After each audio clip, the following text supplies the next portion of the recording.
বেগম খালেদা জিয়ার শারীরিক অবস্থাকে সর্বোচ্চ গুরুত্ব দিচ্ছেন তারেক রহমান ও বিএনপি। তার সুস্থতার বিষয়ে আশাবাদী মেডিকেল বোর্ড। এয়ার অ্যাম্বুলেন্স প্রস্তুত আছে।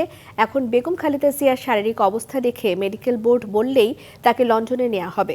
রাজধানীর বসুন্ধরা এভার কেয়ার হাসপাতালে খালেদা জিয়ার শারীরিক অবস্থার সর্বশেষ খবর জানাতে আয়োজিত ব্রিফিংয়ে এসব কথা জানিয়েছে ব্যক্তিগত চিকিৎসক ডক্টর AZM জাহিদ হোসেন। তার শারীরিক অবস্থা নিয়ে বিভ্রান্ত না হওয়ার পরামর্শ দিয়েছেন তিনি। কি অবস্থার মধ্যে দিয়ে আমাদেরকে বিগত 6টি বছর পার করতে হয়েছে। কাজে এই অবস্থার মধ্যে মেডিকেল বোর্ডের সদস্যরা অত্যন্ত দৃঢ়তার সঙ্গে এবং অত্যন্ত professionally they are handling the matter.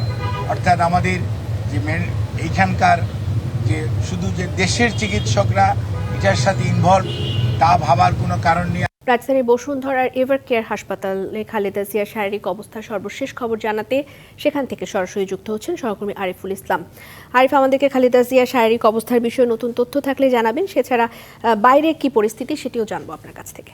নিশ্চয়ই, আমি যদি একটু বলতে চাই, শুরুতেই কিছুক্ষণ আগেই ঠিক 4টা 5 কিংবা 10-এর দিকে তার ব্যক্তিগত বেগম খালেদা জিয়ার ব্যক্তিগত চিকিৎসক জাহিদ হোসেন তিনি কিন্তু সংবাদ সম্মেলন করেছেন এবং কি তার সবশেষ তথ্য যেটি বলেছেন তিনি যে তার শারীরিক যে কন্ডিশন, শারীরিক পরিস্থিতি, সেটার মাধ্যমে আসলে এখন আপাতত তাকে লন্ডনে নিয়ে যাওয়ার মতো পরিস্থিতি নেই, বিধায় তাকে নেওয়া হচ্ছে না এবং কি সেটা বিলম্ব হচ্ছে এবং কি কবে নাগাদ সেটা হতে পারে সেটাও কিন্তু আমাদের কাছে তথ্যটা পরিষ্কার করে তুলে ধরেননি। এবং কি তিনি বলেছেন যে যারা মেডিকেল বোর্ডের ডাক্তাররা আছেন তারা প্রত্যেক সদস্যই বলছিলেন যে এর আগেও বিএনপি চেয়ারপারসন বেগম খালেদা জিয়ার শারীরিক বা ক্রিটিক্যাল অবস্থা ছিল এই মুভমেন্টে, কিন্তু সেই ক্রিটিক্যাল অবস্থা থেকেও তিনি ফিরে এসেছেন এবং কি সুস্থ হয়ে তিনি ফিরে এসেছেন এবং কি সেই ডাক্তারদের সদস্যরা তারাও কিন্তু বলছেন যে এখন যে পরিস্থিতি আছে সেখান থেকে ফিরে আসা সম্ভব, সেই আশাবাদও ব্যক্ত করেছেন ডাক্তাররা। সেই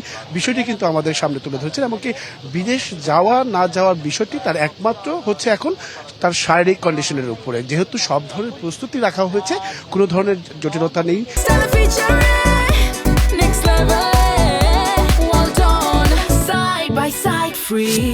তার বিদেশের ক্ষেত্রে ব্যবস্থাপনার ক্ষেত্রে নিয়ে যাওয়ার যে ব্যবস্থাপনা সবকিছু মিলেই সব ধরনের প্রস্তুতি রাখা হয়েছে, কিন্তু তার শারীরিক অবস্থা যদি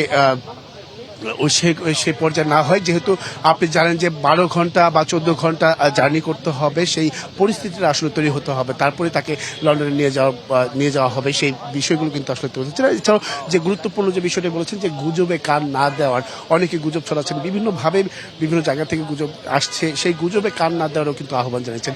তো এই ক্ষেত্রে আজকের যেহেতু রাত 9টায় একটি মেডিকেল বোর্ডের জরুরি বৈঠক রয়েছে, সেই বৈঠকে জুবাইদুর রহমান থাকবেন, সেখানে পরবর্তী আসলে পরিস্থিতি কি সেই সব বিষয় আসলে তুলে ধরার চেষ্টা করবো যদি কোনো তথ্য থাকে পরবর্তী সংবাদে। এই ছিল এখান থেকে সবশেষ।